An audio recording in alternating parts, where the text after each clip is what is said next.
So should we start at the very beginning and just sort of be amazing to hear a bit about the East End in the 1960s and what are your sort of defining moments from your childhood, really? Well, for me, I mean, I came from a very protected background, because it was just me and my sister and my mum and dad in a 2-bedroom flat, council flat, in a concrete jungle. But we were very, very close. So my mother and father would be the sort of parents that would always check if we were home on time. If not, they'd be out on the street looking for us. Everybody, it was a community as well. Everybody looked after each other. If you were coming home from school, the next door neighbor would take your children in, possibly feed them. People had, keys, access to each other's houses. It was a real community, which isn't anymore. You could play on the street as long as you didn't talk to strangers. Because the flats were 2 flats facing each other with a sort of concrete area in the middle, that became our playground. So rounders, cricket, run-outs, kiss chase, all of that was played in that central area. And the mothers and possibly fathers, if they were home, could look over the top and check with the children. So I have a very strong sense of community back then, which I'm lucky now because I'm really close to a couple of my neighbours in this street that we live in, but not like it used to be. And I remember the fact that the 4 of us were in this tiny little flat. So we were on top of each other the whole time, but you wouldn't question it now. Now I have a terrible desire for space, which obviously comes from back then. But then I don't know how we managed, but we had a tiny little kitchen, tiny little living room, little hallway, 2 bedrooms, bathroom and a loafing there. Wow. And what were your mum and dad's trades? What did they do for work? My father was a dress cutter. He worked for a big Jewish firm called Blaine's, which and used to bring the catalogues home. And I remember as a child growing up and reading them. You had these big books which were like that, because inside them, on each sketch, which was like a charcoal sketch, which was photographed, there was a piece of the material, possibly 2 pieces of material, if it was a dress with 2 types of material, attached to the page. So the book was sort of heaving with all these bits of material. But every sketch was like a sort of, like you remember sort of all of the famous designers had these wonderful etchings, of that. And they were all like that, and I just loved them. So I grew up loving clothes. And my mother, as luck would have it, was a tailoress. Wow. She made clothes. So although we had no money, my sister and I always looked great. We always looked fantastic, because Dad would bring home a piece of material and Mum would look at the sketch and say, "What do you think?" And I'd go, "No, I don't like that. I want it with, that." "Oh, all right, I'll try." And we'd have these lovely little dresses and coats that she made us. So I grew up in a very happy environment, surrounded by clothes. And I remember, one Christmas, I desperately wanted a bicycle. And I got up early and crept into the living room and opened the door. And there was this big, shiny red bicycle. So I went back to bed, and then, as an actress, even then, pretended the surprise when I finally got it. And I remember we used to get these kits that were like metal toys and links that you had to try to work out how you undid them or put them together. Fascinating. And the whole family used to get involved. So it was very much more, you were very locked into your family, your community. So that's my strongest sense. Wow. That's memory. Yeah. It's really beautiful, and it's really evocative, the sort of image of you sort of dressed. I've sort of got this image of you in a sort of Chanel gown almost in the middle of Stepney as a sort of, as a toddler. It's such a wonderful image you paint. And do you think sort of it's interesting now you talk about community and the idea of folks sort of knowing each other and looking out for each other? We're sort of realizing how important that is and how much I think we have let that go, haven't we? And how much that slipped out of our culture and our communities and our society at this moment in time as we're living through these sort of extraordinary times. Exactly. I think we're realizing that we have to rely on each other. That's the only way forward. Without each other, then you're just a sort of miserable island on your own. You know, you're just in your house, as a lot of people are, on your own, no contact, nobody helping you out. God forbid you get sick or ill. And what do you do? How do you contact someone if you can't reach the phone? Or it's an awful thought. I mean, I find myself being very careful around the house because I think if you fall over, you know, maybe nobody will come. And Yeah. Brian is Dr. May, but he's not that kind of a doctor. That would be a problem. And so you've sort of touched on the bike and the sort of pretense of, you know, not you know, pretending the next day that you hadn't sort of discovered it already, and the theatricality of the gowns, and you know, this sort of almost escapist world your parents would create with clothes and all of that. When did you sort of get the first taste for performing? And is there a moment when you sort of remember, you recognize you want to be an actor, you want to be an artist? I don't think I really was aware of it, but my parents were. My mum and my grandfather apparently took me to see a pantomime at Hackney Empire. And apparently I spent the whole show in the aisle performing alongside the artists, which I'm sure thrilled them to bits. And then went home and proceeded to perform the whole show again for my mum and my granddad, and for my father, who wasn't there. And I remember my grandfather apparently said to my mother, "She's got the sawdust in her blood. You want to watch her?" And so my mum, bless her heart, sent me to a school, a little school, which was like a little dance school at York Hall Swimming Bath. They used to put the, you know, the floor in, and then they'd have various different things happen there. So I learned to do a tiny bit of tap dancing, and I was the top of a pyramid, I remember. And I sang. I remember singing at a microphone. There's a picture of me with big curls and a ribbon. My mother loved dressing me up. I was like a doll. And a dress on that she'd made with lots of sort of shiny ribbons going through it, like this, singing a song. So from a very early age, I was very aware that there was this world where you could fantasize. And I loved all the movies, the Saturday and Sunday afternoon matinees, Fred Astaire and Ginger Rogers, Barbara Stanwyck, Bette Davis, Joan Crawford, all of that. I watched them avidly, would weep buckets. And my mother would say, "Why do you get so involved? It's a film." And I'd say, "But you have to believe it because it's real when you're doing it." That's fantastic. And what was the what did your granddad say about a touch of the sawdust? I've not heard that She's got the phrase sawdust before. in her blood. She's got the sawdust in her blood. And where does that Meaning come the from? circus, you know, like sawdust ring the performance. Ah, Yeah. fantastic. What a great, fantastic image. And so you've touched on a few of your influences there, Bette Davis and some of those sort of major Hollywood stars. Were they the sort of people you looked up to when you were thinking about a career in acting? Were they the sort of, were those Hollywood sort of stars your sort of idols, if you like? I wasn't really thinking then, I think, of being an actress. I wanted to be them. I desperately wanted to be Rita Hayworth. I mean, to me, she was a goddess. The way that hair used to flick down so sexily, and it always looked so shiny.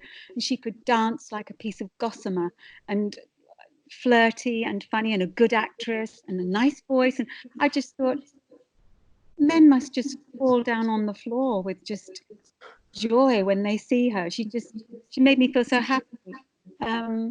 And I thought, is it possible that a woman can actually look like that, can look that gorgeous every day? Does she wake up looking like that? Of course, I know now that she doesn't.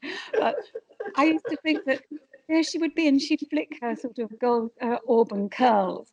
And there she'd be, Rita Hayworth in the morning. But of course, it probably took hours in makeup, I realized. But I think it was what hooked me, I think, unconsciously, excuse me, was the fact that they had the ability to evoke such emotion. They could make you feel so deeply. They could make me howl with tears and make me laugh. You know, some of the comedies would make me laugh. And the big influence in my life, the big one, was when I was at school, we were taken to see Julius Caesar. The class was taken. And James Mason was playing Brutus. And I was just mesmerized. This matinee idol man with this amazing voice. It was the voice. the resonance in his voice, and the way he made me feel, played the part. I thought, I want to do that. I want to do what he's doing on the screen. That's what I want to do. I want to make people to whoop, to hold them, to make them feel something, take them with me, to make them laugh, to make them think. That's what did it. That was the clincher. Wow. And did you say that was in the theatre or in the cinema? That was in the cinema. Wow. Yeah. But, and I've loved him ever since. I mean, it's funny, they've got a Talking Pictures is a channel you can get now in the box, and often he's on. And still to this day, I get a little thrill. I just think it's certain people, I suppose, they just evoke a response in you, as Rita Hayworth did for me. People like James Mason, Orson Welles, the power they have, you know, the way they hold themselves, and the vocal range, I find so exciting. Yeah, and it's something to do with a sort of inner magnetism and fire, isn't it? It's something that you can't really define. I think that's what's so that aura that you certainly have, and those actors you're describing, it's this sort of star quality. It's something that's deep within you, which is a sort of I always imagine it like a sort of like a volcano of sort of bubbling magic, and you know, it's just sort of you can't define it, you can't teach it, you can't train it. You can't teach it. That's right.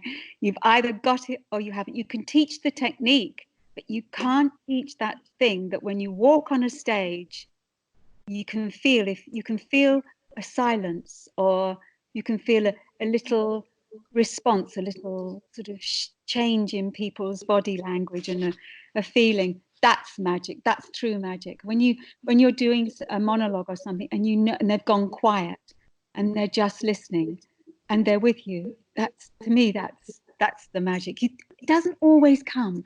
Some people, like your good self, have the power to bring out the magic in someone, and some people don't. They can flatten it. They can kind of tell you that the toys you brought in your box, we don't need. You know, we want you to do it like this, and so you then deliver what they ask for. But when someone, as when we work together, allows you to open the box and go, I got this. What about this? You know, and then they can go, no, not that, but that one's good. You know, it's so exciting, because then you're like a crazy thing. You're pulling them all out, and there they are on the floor. You can have them all. No, I have two, Anita, but but it's that feeling of joy. And then when something happens, and you can feel it, can't you? I'm sure you do when you're watching. Something happens in certain moments. You feel something, and you're not acting, but that brief time, you are in it. You are her, and she takes you on the journey. It's magic, and that's what go back. That's the drug.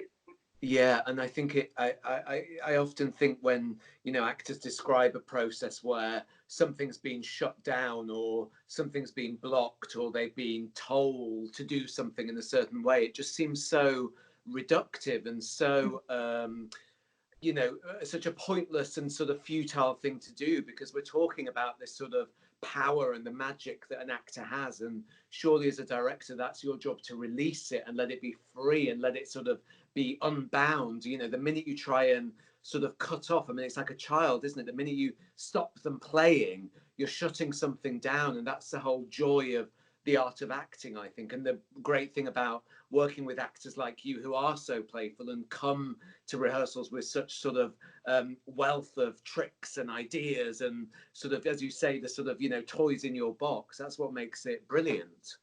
I worked with a director many years ago, bless him, he's passed now, Stephen Dartnell, his name was. It was at the Glasgow Citizens Theatre, and we were doing a very strange play, Arden of Faversham, which is anonymous, so we don't actually know who wrote it. And I was playing the lead, and it was it's about a woman who's completely engulfed with passion for this man to her downfall. And we were in the middle of a scene, and I was weeping, I remember, and sort of remonstrating, you know, at my lot. And suddenly Stephen said, darling, and sort of stopped. And everything stopped, and I was sort of mid, you know. And he said, I think we've got this scene wrong. I hate to say it, I kind of think the climax maybe should come in the next scene. So maybe this scene should be played more as if she's got a presentiment of the doom that's to come. And I went, oh, okay. We went back. And but the ability to have the trust in a director and a director have the trust in you that you can go, no, I don't like that. Should we try this? And then you try something else and go, that's it. We've got the run up and then the thunder, you know. So yeah, that to me, that's the joy. That's the great joy. And even talking to you about it makes me feel stimulated and as if I want to, give me something to do. Give me a part, give me something to sell. Yeah, and just sort of before we get into your career and some of the amazing roles you've played, once you went to Webber Douglas and you're in London, and it's it's a time of real sort of cultural change, and the sort of British culture, I guess, is exploding with movies and music and the contemporary art scene. What was your experience of London at that time as you're training as an actor and you're sort of surrounded, drinking in all of this amazing culture?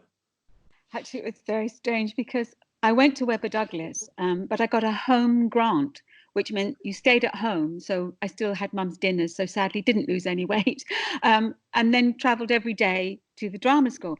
Now, bear in mind, I come from the East End and my accent was so thick. I mean, you couldn't, if I got excited, you couldn't understand a word I was saying. It was kind of, I used to get like that, and then I get faster and faster and faster, and then you get explaining what I was trying to say. And whoa.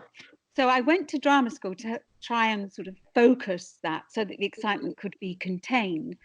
And when I got there, of course, everybody was from Knightsbridge, and so they all spoke like that. So absolutely, darling, I have no idea what she's talking about. It was like, and I was like, wow, that's amazing. So I talked like that all day with all my power.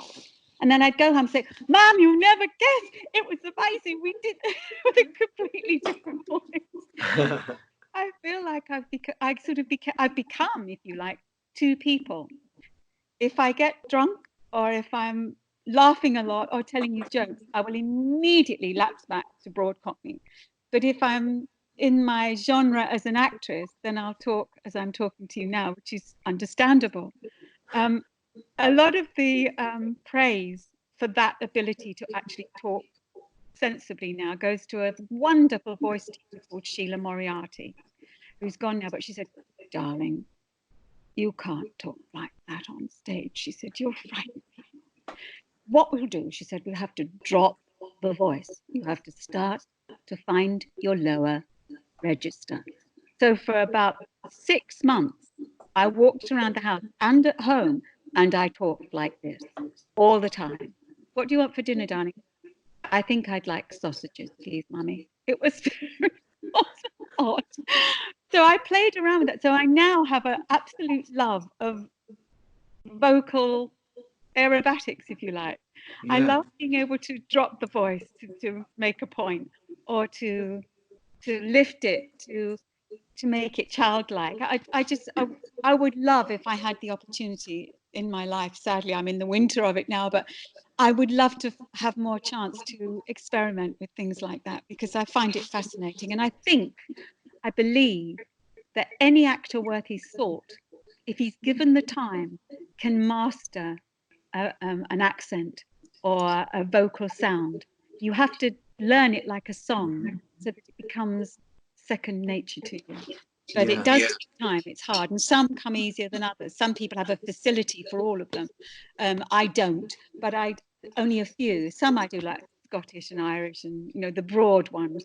But the other ones, like I can't think. But if you were doing, I don't know, German and things like that, you'd have to concentrate a bit more. Or certain American accents, I can do a Southern, New York, those kind of things. But when you're looking for something else, you have to really work at it.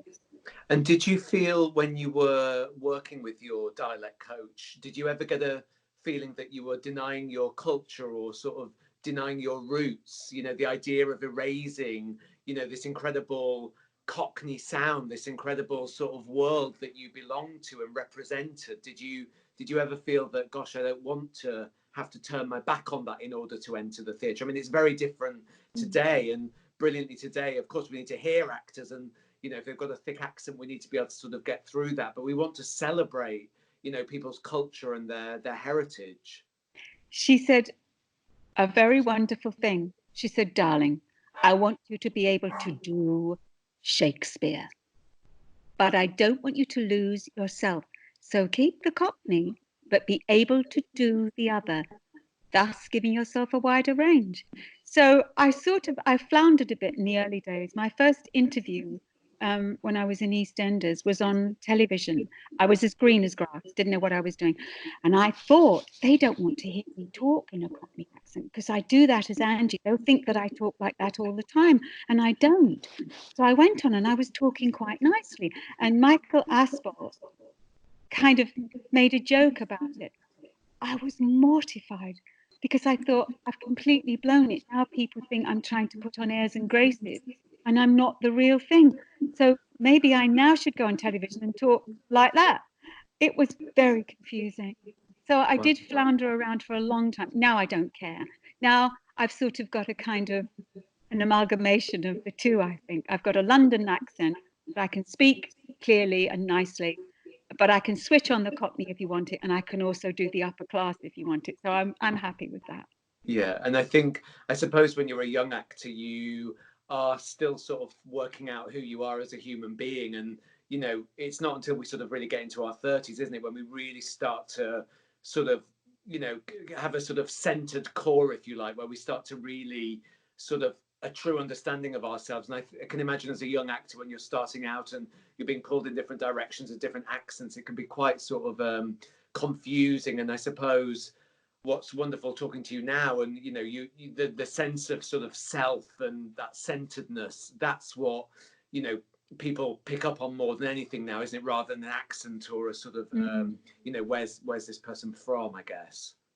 Yeah, I feel I didn't really wake up and be in the world truly till I was about 37, because when I was so closeted at home. My mother was a very strong influence, as was my father in a different way. But she sang a lot. She was very kind of Italian. She'd lose her temper. It would be gone within minutes and she'd be back to normal again. Um, but she would say to me, talk to me, always tell me everything. There's nothing you can tell me that I will judge. I will never judge you. Whatever you do, I will love you. And I said, what if I committed murder? She said, I would find a reason to understand why you did it. So I said, okay. So every thought I had in my mind was governed by this strong, powerful influence of my mother. And it wasn't until I started to play other women, I suddenly thought, there's a lot of different ways you can play this. There's a lot of different responses you can have to the same problem, same question. You don't have to have that knee-jerk response. And that was when I got hooked. That's what I found so fascinating, that you could have someone who's committed a murder and they could not be an unlikable person. They could be somebody who actually maybe is good, but something awful happened and triggered a bad event. I found it all so fascinating. I think I would have been a therapist if I hadn't been an actress. Wow. And I think it's interesting what you say, because I guess like when we worked together on Annie, Miss Hannigan, or if you're playing, Lady Macbeth in the Scottish play, you've got to, I believe, as an actor, be able to justify your character's actions, and you can't judge your character because, if you do have murderous intentions, I guess as the person who is doing that crime or whatever it is, you've got to believe, I guess, your reasons for doing it are right and justified.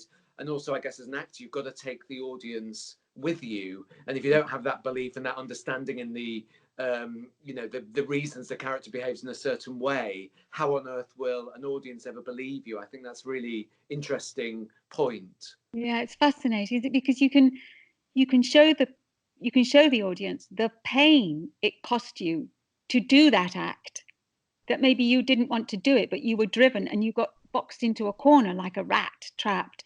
And so you hit out, and in that one moment of hitting out, you caused a devastating thing to occur. It Yeah. is fascinating, isn't it? Yeah, and it is. And you were just saying earlier as well, in terms of the choices you can make as an actor, and especially from a female perspective. And I think that sort of goes to the heart of, you became a star, I guess, through EastEnders and your portrayal of Angie Watts. And that, I think I'm right in saying, was at a time when the scripts that those, you know, those script writers were offering up for the soaps were really tremendous. The sort of depth and the reality of those characters, and whether it was Coronation Street or EastEnders, unashamedly presenting real working class lives on screen, that was quite radical. And I think the language you had, and the length of the scenes, I mean, if you compare them to today, I mean, they were properly constructed scenes with length, so you could really investigate and play with your fellow actor. And I think why the audiences were so electrified by Angie Watts was because you were making interesting choices. You weren't presenting her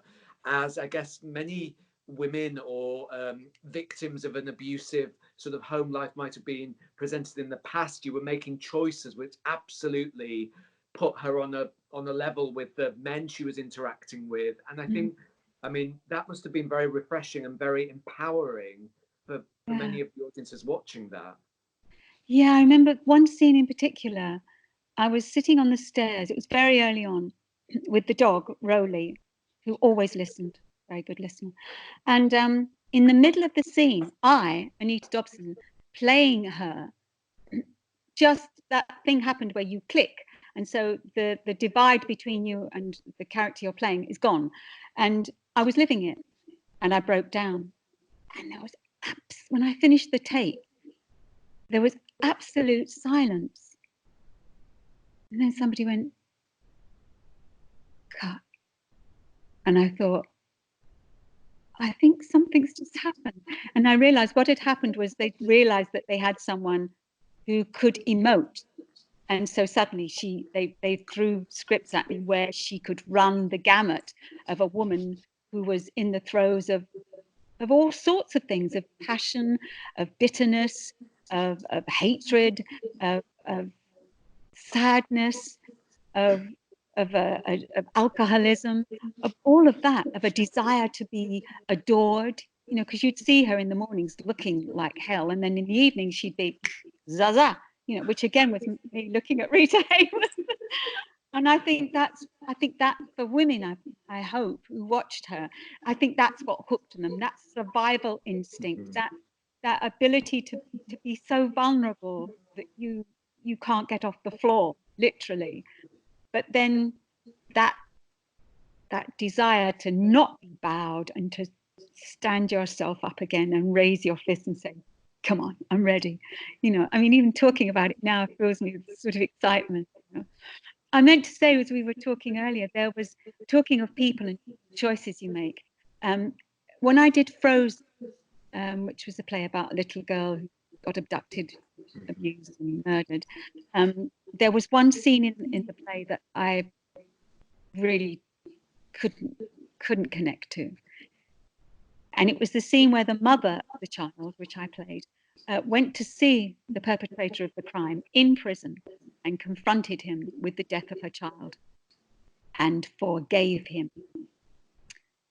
And I remember thinking, I couldn't do that. No. If somebody killed my child, I would go in and if my mother would say, I'd swing for it. I'd kill him and I'd take the rap. I'd say, I'm really sorry. That's a terrible thing to do, but it had to be done. That's what I would do. I couldn't connect to how she could do it. I could play the scene, but I couldn't really believe it. And one day we did a discussion after the play, and a woman came up to me and tapped me on the shoulder, and she said, thank you, Anita. She said, it's amazing to watch tonight. She said, that's happened to me. Well, you can imagine I went cold. And so I stepped aside and I said, I'm so sorry. She said, and I went to see him in prison and I forgave him. So I took her to one side and I said, how? I said, help me, because it's the one thing I don't understand. How? And she said, I had such bile, such badness, such evilness, such anger inside me. She said it was eating me up. It was eating up my marriage, my relationship with my family. She said I didn't know what to do with it. It was making me sick. And I thought, you should take this back to the place it came from. Give it to him. Give it to him. Make him see. Well, a light bulb went on, and I thought, all those photographs that my character takes to him she's saying, look, this is my little girl. Isn't she gorgeous? That's when she won her prize. Look, this is her with her dog, you know, and making him feel remorse, which is the one thing he couldn't feel. So, and I realized that you can play this scene, but when you absolutely understand it, for you as an actress, it transforms it immediately. It gives it a clarity and an accessibility for you and for the audience. And that's the extraordinary thing about theatre, isn't it? That, you know, however long you're into the run of Frozen, then you're still learning new things, and you're able to literally, in that case, I mean, of course, you always listen to an audience, but quite literally, you're listening to an audience member who transforms your understanding and your awareness of a scene, of a moment, of a character's motivations. And that I've worked on plays where you sort of not you've sort of thought you've understood the scene, or you've thought you've understood a moment, and then it's only when you go back and you're doing a revival, or you know, you come back at the end of the run and you go, blimey, that's what that meant. And sometimes you're able to address it and you can give some notes or whatever. But it's fascinating that with theatre and great plays, we're always learning. It's never over, is it? No, that's true. And that's with EastEnders, you had to think on the moment, which was great, because I came from the East End, and so I knew this woman. I knew her inside out. You know, a lot of my mother was in her. A lot of, you know, publicans' wives that I'd met who were in pubs where I'd worked. I worked in pubs, so I would see them, you know, sort of fighting to keep things going. So that was all off the moment, which was great, because I love that improvisatory feeling, you know, which Leslie allowed to happen between us. Whereas with Frozen, I had the ability to keep going back to every night. Every night I would try to find another little moment. And I promise you, hand on heart, with that play, there was never, ever a moment where I thought, oh, well, come on. No, I just thought what a privilege it is to be playing this part. You know, it was such an amazing, and there's parts like that come along where you do feel, and it doesn't die. Like Hello Dolly, I never got tired of it. Never. Every night I found new little bits or new little ways to do it. I loved it, loved it, loved it. And I thought, yes, this I could do for 2 years. Now I understand why an actress says, oh, I did it for 7 years. You think, this part, yes. Certain parts, yes. Sometimes if you're asked to just deliver, then I think Paul Schofield said it so brilliantly. He said, what was it? He said, come to see me after, don't come to see me after the first 3 months. I'm not recreating, I'm merely repeating. Wow. There's an element of that. So you have to be very careful that you keep renewing, you know, you keep renewing yourself so that you've got the reserves to go back and rediscover. And I think that's why our sort of conversation earlier about this idea of the actor being empowered and being free to play, because then you are creating your performance, you are making the discoveries. Of course, the director supports you and can guide you and can help edit. But if you're making those choices for yourself and finding it within yourself, you have ownership of it, which means that if you are in a year-long run or a 6-month run, you've created that thing, you care for it, you have ownership of it. And I think that's so important when, you know, working with an actor, that you are, you know, you can provide advice and help and guidance if somebody gets stuck, but you want them to create it for themselves, because ostensibly you're the one who's going to have to do it 8 shows a week for 6 months. Yeah. And those moments, I think we shouldn't treat them lightly. Those times when you have an amazing interaction with a director, with another member of the cast, you know, with a character, they are special. They are special because it doesn't happen all the time. I wish it did, and we all wish it did. It doesn't. But the magical stuff, when it's there and you've got it, treasure it, because it's very, very special. Yeah. And how do you go about approaching a character then? So when you receive the script, whether it's Bryony's Frozen or Angie Watts, or when we did Miss Hannigan in Annie together, what is your do you have a process? It's a very interesting question. Usually what happens is, if I get the script, as happened with Frozen, I read the first act, I was in shreds, and it was about 8 o'clock at night, and I picked the phone up and left a message for my agent and said, I don't care what they're paying, where it is. I want to do this part desperately. I knew immediately. And I knew with Angie Watts, I knew. I went to read for the part. I read about 4-6 scripts.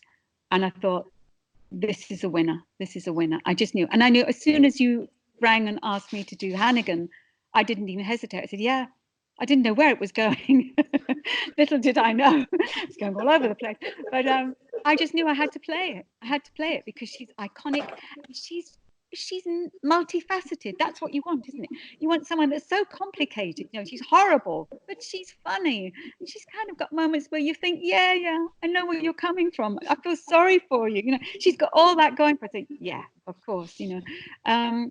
Once you've got the script, if you've got a really good director, your good self, then you have a journey. You have the opportunity to make a wonderful journey. I worked with a lovely director called Philip Breen at the Royal Shakespeare Company, the only time I've worked there. And I remember thinking, I'm not that mad on the play, although I love Shakespeare. It was one of his plays I thought, but I know how to play my part and I love my character. As soon as I got to the first day of rehearsal and Philip started to talk about it, I thought, this is going to be great, because you know this man has a vision, a concept, he has a new take on it, and so suddenly the excitement's there and the whole room was buzzing. So you know, you get a kind of intuitive feeling about it. And for me then it's just try and be on top of the lines, because without the words are magic in themselves. Without the words, you're floundering around. And also I usually get a take when I pick a script up. I usually get a feeling. I think, oh yes, I can do this. I'd like to play that. I think that's in me. Sometimes you read something, you think,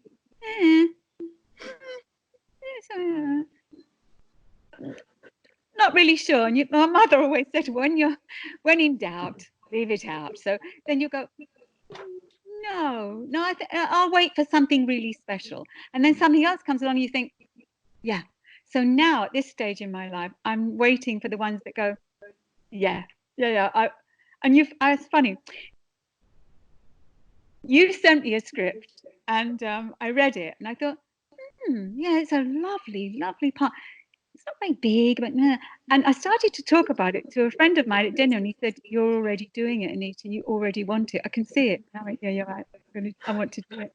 It's because you're already feeling her. You're already starting to tell, a close friend how she's going to be. That's the way I approach it. If it starts to something resonates, then I'm there, and then I will move heaven and earth to make her live. And I'm happy to take any kind of criticism. You see, that's the thing. If you love your director and your fellow artists, you don't really want to be told you're fabulous. Now and again would be good, but all the time. But as long as they throw you a fish, it's okay. But if somebody says to you, there's something not quite right, I don't know what it is, then you think, okay. So you're like a detective. You go away and you hunt, don't you? You go through your toolbox of things and you go through your mind and you read it again and again and you think, and then suddenly something will happen in life. Somebody will say something. You think, that's exactly it. That's exactly what this woman is thinking, and you've got it. So then you take it back in and you talk to your director. And the director goes, yeah, that's exactly what I'm saying. Boom, you're off. And the adventure's on again. It's like a wonderful journey, isn't it? It's best. It's the most exciting thing you can do with your life, I think. Yeah. Sometimes it's just, when you're young, it's just earning a living, but at its best, it's remarkable. It's artistry, isn't it? That's what we're looking for, art. And I think what you say about the sort of detective analogy is really, it's spot on, because it's like Columbo, it's just one more question, just one more, just sort of scratching around, just sort of looking at all of those details, poring over them, osmosis, coming back the next day, working a bit more out. And I wonder, what struck me about our Annie experience was just how sort of brave you are in the rehearsal room. You weren't afraid to really at times make her ugly and really sort of investigate what it is to be this sort of alcohol soaked, ravaged, woman. And you could feel it. It was, you know, the sort of viscera and, as I say, the sort of underbelly and the courage to just go with these ideas. And I wonder, and it, you know, it was so inspiring as a director. You, as you say, I throw an idea, you pick it up and run with it. And have you always been that brave in rehearsals? When you were at the sits in the early days, were you able just to, because I think it's such a great lesson for those young actors in the Annie rehearsal room to see you being so brave. And I think younger actors nowadays, you know, they're so trained, you know, do the self-tape, make everything perfect, hit the mark, it's got to be spot on. But actually, no, the way to get great work and great artistry, as you say, is to allow yourself in the rehearsal room to be messy and to be brave and to bare your soul and be vulnerable. And have you always been that courageous? I think this is a fascinating question, because me as a person, all my life, I've never felt tall enough, good looking enough, clever enough, bright enough, smart enough, good enough actor, all of that. Filled with paranoia, still to this very day, don't think you're good enough. I think we all suffer from that. But once somebody said, will you come and do this? And then they give you this gift of a part. It's not about you anymore. You've gone out the window. It's about finding what makes this woman tick, finding where she's come from, where she's going. How does she feel about that? Does she, and why does it make her behave like that? Maybe she doesn't feel that. Maybe it's because of that. I love it. That's it. And then I forget me. Me is gone, and somebody else takes over who is fearless, completely fearless, and wants to be glamorous and ugly and joyous and afraid and wants to be all those things all in the same day, you know, in the same moment, if you can, in the same monologue, please. You know, to me, that's fantastic. Take them and you know, shake them about, make them think, oh my God, and oh bless her, and to laugh, you know, and then to think, why is she doing that, you know, and oh, I get it. Isn't that true in life? All of those things, take them through all of that. To me, love it. And I find, should I say this? I find I'm searching for that now. And I think that's the search I've been on for a little while now, searching for moments and times and permission to do all of that. I don't want to do the mundane. I want to rip people's hearts out still. And I think the opportunities are, as you say, there is with television, there is that thing of perfection. And I used to love that. I used to think, no, get it right, get it right. I don't like that take. I want to do it right. But I realize now that moment when you drop the phone, it's so real. It's what she would do. She's terrified. She's frightened. She would drop things, you know. So yes, keep it in. And the same on stage, you know, something can happen. I worked with a director once, no names, no pack drill, and it was very regimented. Everything was absolutely regimented. And I remember thinking, this is a good tool if you're stuck. If you're stuck and you can't get out of this conundrum in the play, it's a good tool because it makes you look at every possible, like a mathematical problem. But it doesn't give you spontaneity. It doesn't allow you to have that moment on stage where 2 or 3 maybe actors or actresses are playing a scene. Something happens slightly different, or maybe there's a hiatus in a line or something, and it triggers something magical happens and the scene flies. Mm-hmm. It doesn't give you that, and that's the magic. It doesn't give you the platform for the magic to happen. So to me, do all the technical stuff, yes, in the rehearsal room, and have a strong technique when you're on stage, but always give yourself the wriggle room so that if anybody does throw you something magical, you can grab it and make it fly.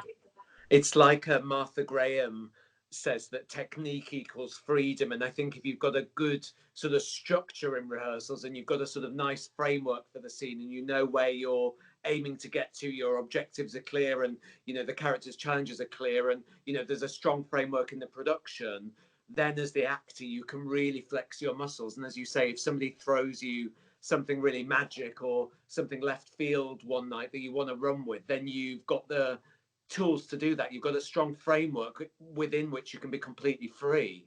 Yeah, it's funny. You reminded me of something. When I was doing Yenta in Fiddler, Maria Friedman, every night she'd say, "You should get around there. You should get around there. It's wrong. You should get around there." On the last night, something happened completely unexpected. My shawl, which was falling to bits, got hooked on the door catch. It was one of those old-fashioned latches, you know, that you kind of slide across and bolt, and it got hooked, and I couldn't get out the door. 3 times I attempted to leave the scene. The scene was over. It was dead in the water.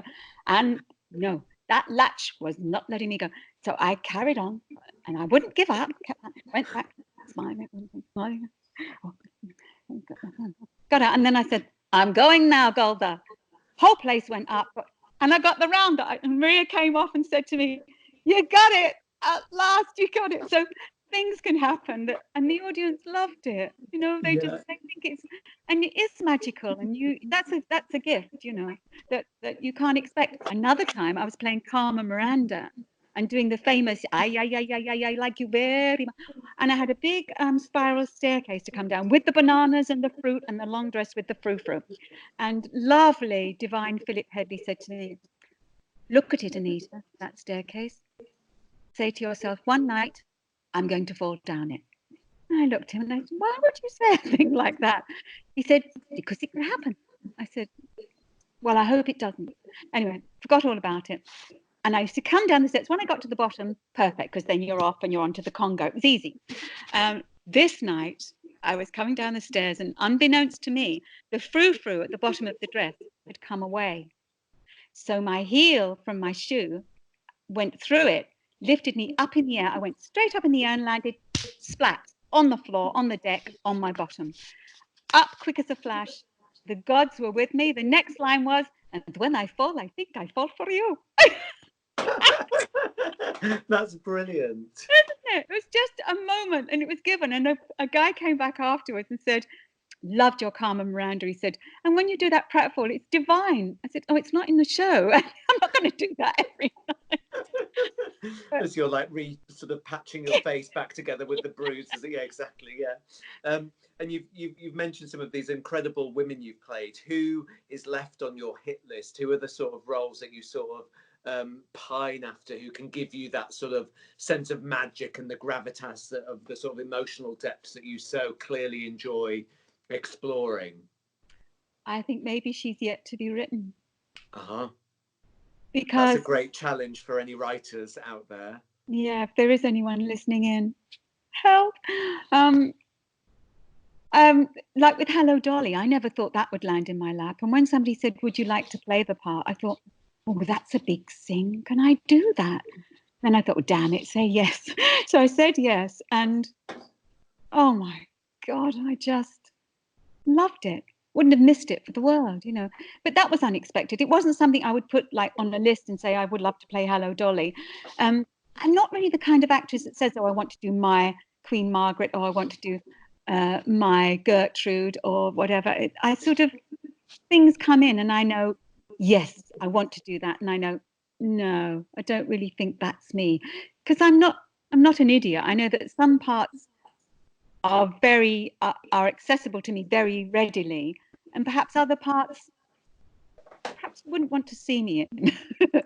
I don't know, but you know, you don't know. Do you think, I'm not sure about that one. It's a bit close to me, and I'm not discovering anything new. I think that's the thing. You want to play stuff that's going to test you and take you away from yourself to a new place. So when the part's a bit close to me, I think, I can do me anytime you want, you know.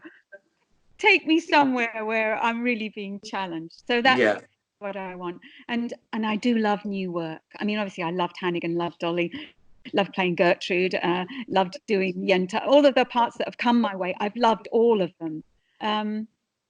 But I do love it when somebody comes up with something new. You think, I'm going to be the first person that's going to have a real responsibility to invest this person with everything I can, because this is her birth.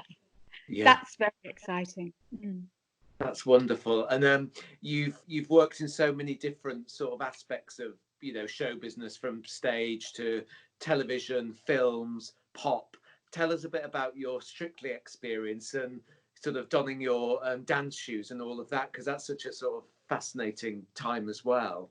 Yeah, they asked me 3 times. The first time I said, no, I don't want to do a reality show. And the second time I thought, the dresses. No, I said no. And then the third time, a friend of mine, my best friend, in fact, said to me, why are you saying no? You love the show, you love the clothes, and you've always wanted to be a dancer. I said, but I don't want to make a fool of myself. And she said, at your age, do you care? And I thought, no, I don't. I'm 62. Who cares? So I thought, damn it, I'll do it. So I did. And the day I went, they said, would you come along for a fitting? And I said, oh, yes, thinking they'd measure me like we do when we, for our costumes. And I walked into a huge room that was jammed to the brim with the most beautiful dresses you've ever seen. So, of course, that little girl that was, at home with that book of her father's was like a child in a playroom. I tried. She said, what do you want to try? And I said, all of them. She said, you can't try them all on. We have other people to see. But I tried nearly all of them on. She said, you have to go, Anita, as a queue of people. You can't try anyone. I loved it. And I loved, what I did was I parked my career as an actress. And I thought, I'm going to be a dancer. I'm going to learn to dance. I had a wonderful partner, Robin Windsor, and we laughed a lot. He's a giggler like me, and we laughed a lot. And a lot of the dances that we did, it was very intuitive. He'd teach me, and then I'd kind of feel it, or I wouldn't feel it. But it was the most nerve-wracking thing I've ever done. Every week when that music played and they said, and here is with her partner, you think, oh, did you be sick? It was awful. And I think every week I made a mistake. But one of the dancers, Pasha, said to me, it's not about the mistakes. It's about how you deal with the mistakes. As in life, it's not the things that happen to you, it's how you handle them. He said, with you make it look like it's meant to happen. So like I did. Carmen Miranda going down on her face. Yeah. And so a lot of the mistakes, Robin and I would look back on the tape and I go, well, I can't see where I went wrong. And he went, no. But of course, the judges did, especially Craig. I mean, he's brilliant. So he would know every little foot that went wrong. So, but then it got more and more difficult, I think. When it got to about 2/3 of the way through, which is when I came out, you were having to learn an extra dance, which for an old lady like me was becoming more and more excruciatingly hard. And each week, one week your neck was aching, the next week it was your back, the next week it was your knees, And I thought maybe one week there'll come a dance where everything aches, just all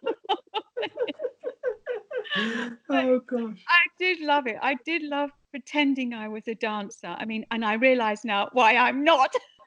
But it's wonderful that you just threw yourself into it. And again, it's about being brave and attacking life and your work with such sort of courage. It's just so inspiring to hear about. And I love the theme of the dresses, actually, right from when you were a child at home with the, dresses as an influence in the home with your mum and dad's profession. And then obviously, as you say, channeling Rita Hayworth at moments, as Angie Watts, and then the dresses in Strictly, and then going to the Oscars last year, for Bohemian Rhapsody, and that amazing dress you wore. And you were telling me, you left Wolverhampton, and then, you're touching down in LA, going into, a toilet at LAX to put on your frock for the Oscars. And it's so wonderful, that sort of sense of life and living it fully. One opportunity. I remember we were doing Annie in Wolverhampton, and I remember Brian asked, he said, we've been nominated, so we'll go to the Oscars. And I said, but I won't, because I'm doing Annie. He said, oh, you can have a day off. And I went, no, I can't. That's for other actresses, not for moi. And he said, well, put the understudy on, she'll be desperate. And I said, no, but I'll be desperate if she goes on. I said, it's my part, I love her. So then he said, well, it's on the week you've got off. We had a week off, as you remember. And he said, so you can come. I said, I can't. I'll be in Wolverhampton Saturday night. The Oscars are Sunday afternoon. It's impossible. And then my little voice inside me said, you can do this. You can do this. If they can get you on a plane, you can do this. Damn it, go for it. So the producer said, we're going to get you on the first plane out Sunday morning. If you can get yourself together and get yourself ready on the plane. I said, don't worry about it. I'll do it. And as luck would have it, I went to a little dress shop to get a dress for some other thing I was doing. And I saw the Vision hanging up on a hanger and said, wow, can I try that on, please? So I did.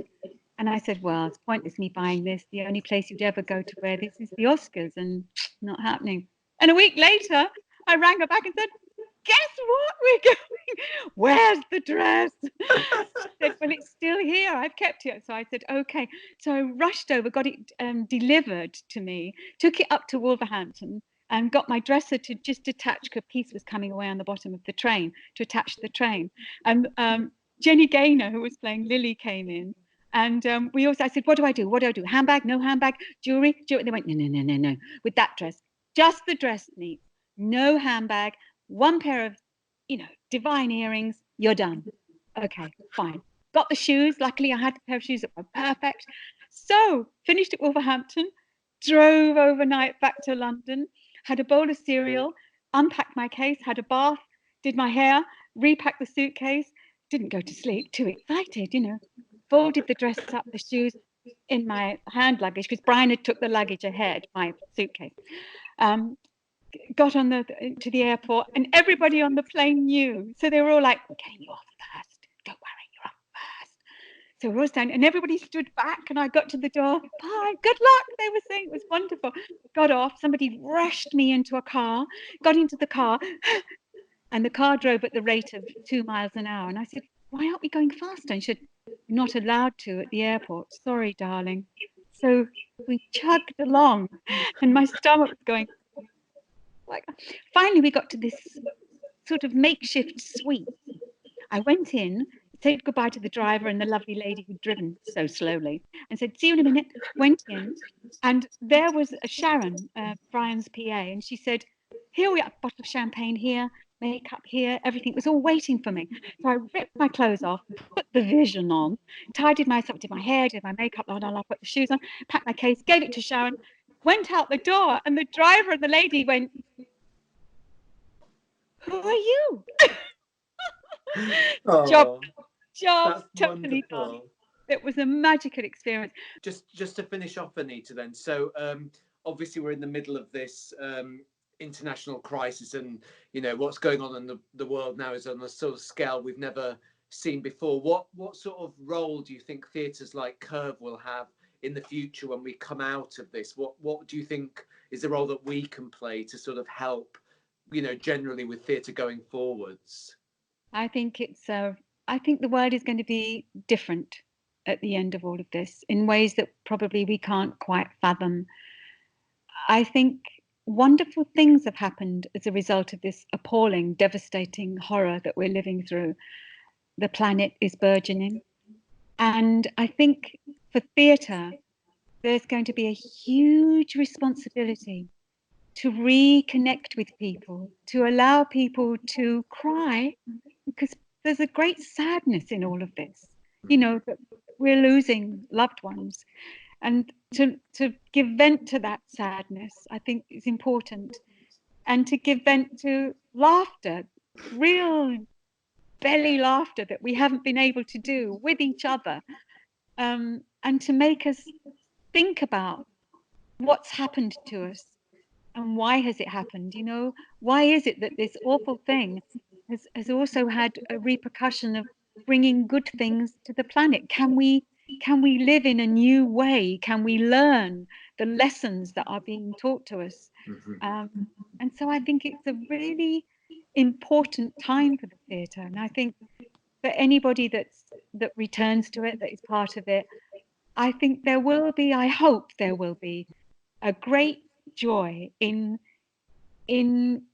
rediscovering our theatre and re-delivering it to the audience, and and feeling them, and them hearing us, and to say to the world, we're going to be all right, and we are going to survive eventually. And so let's learn and rejoice. I think it would be that's an extraordinary sentiment, and such a beautiful place, and such an inspiring place to leave it. Thank you so much for chatting to us today. I mean, it's just been brilliant. I mean, sort of inspiring beyond belief, hilarious at times, and so much learning as well. I think, you know, for actors and people who are interested in the theatre watching this, I mean, you've just been so generous and so sort of wonderful with your thoughts. So thank you so much. It's a pleasure. I do witter on, don't I? No, not at all. It's brilliant, Anita. It's just fantastic.